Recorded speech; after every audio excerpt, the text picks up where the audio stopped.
Hello, I'm Pam Carruthers of HealingStars.com.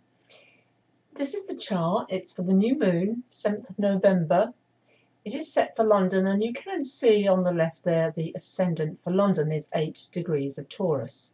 However, I'm using whole signs as the houses to hopefully give a better, clearer picture.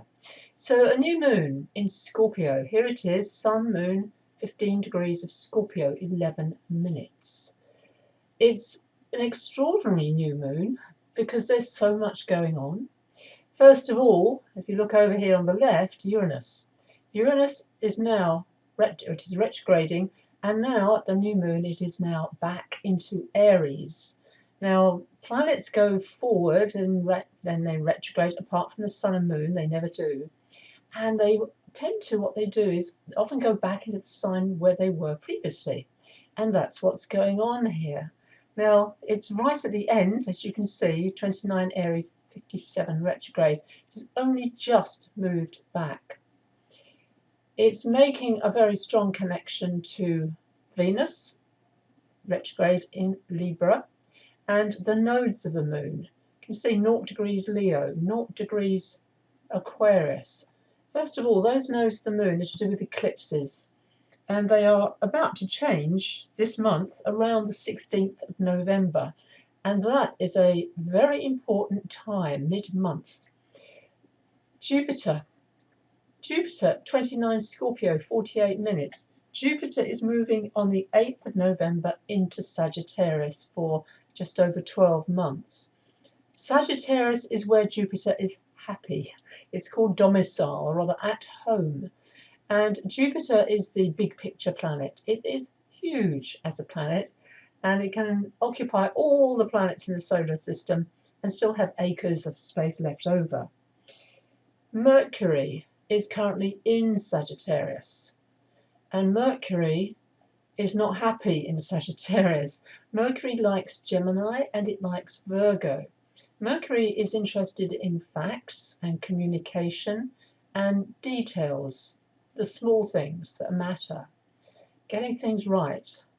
In Jupiter's sign, unfortunately, this all goes haywire, and Mercury can't often see the big, it can't see the detail, so you can get caught up in righteousness. That's the negative shadow quality of Sagittarius. Putting your foot in your mouth, Sagittarius would be, getting carried away, thinking that whatever you're doing is right. And of course, there is a very good expression, would you rather be right or would you rather be happy? And I think that's a very good theme for this month.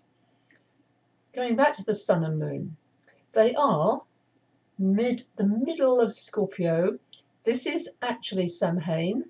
It's the astrological point of the middle of that season, our season, and it is trining. Can you see that blue line across to Neptune? Neptune is all about the spiritual. Neptune is healing. It also can be addiction. It can be getting caught, lost in a fog. I see the real Neptune, the phase of a fog. But it is making a good positive aspect to this new moon. So there's the potential here for a lot of healing. I am a Scorpio sun sign and Mercury both, and therefore this is of course my birthday month. And Scorpio is traditionally governed by Mars. And here's Mars up here in Aquarius at the moment. It will be moving out of Aquarius into Pisces, and that is occurring on the 15th of November. So we're going to get, first of all, you can see Uranus has changed sign. The nodes are changing sign on the 16th. Jupiter's will change sign on the 8th. And then Mercury will go retrograde on the 17th. So this is a huge month of shifts, as I said, around the 15th, 16th, 17th of the month. Mars, when it moves into Pisces, it is not happy in that sign. And if you notice what else is in Pisces, of course, we have Neptune, as I've said, but also Chiron. Now, Chiron is the archetype of the wounded healer, And Chiron was in the sign of Pisces for most of the 1960s. It only dipped out for a very short time. So if you're born in the 60s, you will have Chiron in Pisces. So when Mars moves through that, the sign of Pisces, and it only does this every 2 years, right? It could potentially, and I use that word advisedly because you have to take into account all of the planets in your chart, not just one particular transit, but it could bring up a crisis of some sort for you, some sort of healing. Now, because Neptune's also there, we're going to get the Neptune, if you like, the Neptune effect first, and then Chiron. So again, it depends on where your Chiron is. If you're born right at the beginning, i.e. 27th of March 1960, that was actually when Chiron first went into Pisces. Also, Pisces is at a right angle, a square, to the sign of Sagittarius, and also Virgo and Gemini. They are what they call the mutable signs. So Mars is going to be picking up an energy of Mercury, well, Jupiter first of all, Mercury and Neptune and Chiron. So Mars is going to be very active, and it is in Pisces from, as I said, that date, the 15th of November, right up, I'm just checking my calendar, yeah, right up until the end of the year.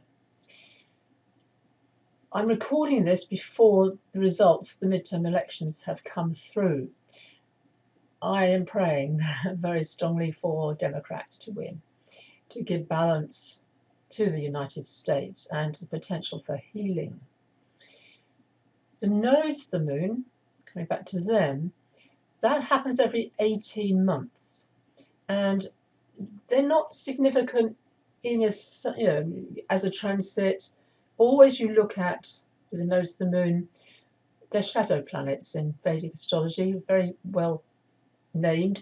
So the node, Leo, at the moment rules the North Node, then it will be Cancer, so it will be the moon ruling the North Node, and currently the South Node is ruled by Aquarius, which is Saturn and Uranus, and it will go back to Capricorn, which is Saturn's energy. I'm looking far ahead now. The nodes go backwards, so the nodes, we will get eclipses around, bringing up issues of Pluto and also of Saturn. As I said, there's a lot going on.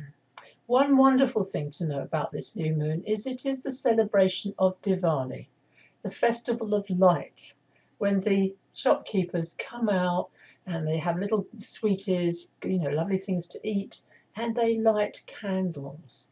And I love that idea. I think it's a beautiful festival, and I encourage you because it's to do with the goddess Lakshmi. Lakshmi is to do with abundance, good fortune. She is the goddess, and coming back to Venus, that is where Venus is now, in her own sign of Libra.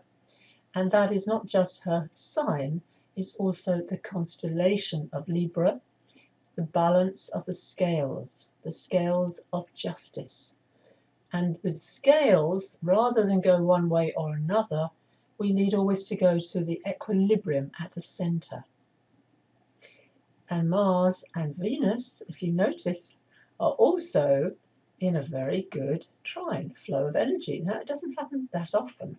So the masculine and the feminine can come into balance and harmony.